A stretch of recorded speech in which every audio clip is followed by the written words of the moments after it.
Hey everyone, in this video I'll show you how to use CurseForge Minecraft mods. Let's get started. First, make sure your Minecraft is installed on your computer. Once that's done, close the game and open your web browser. Then go to CurseForge.com and click Get for CurseForge app in the top right. Then download the standalone version. Then open the installer from your downloads and follow the steps to install it.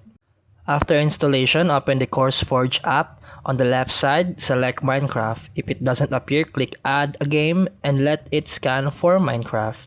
To install a mod pack, click Browse at the top and choose Mod Packs. Find one you like and click Install. Once it finishes downloading, click Play to launch the mod pack automatically.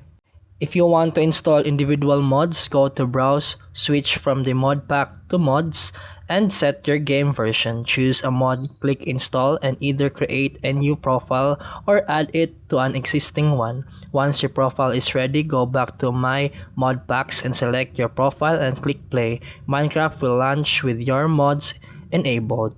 And that's it for today's video. If you found this helpful, please like and subscribe for more videos. See you in the next one.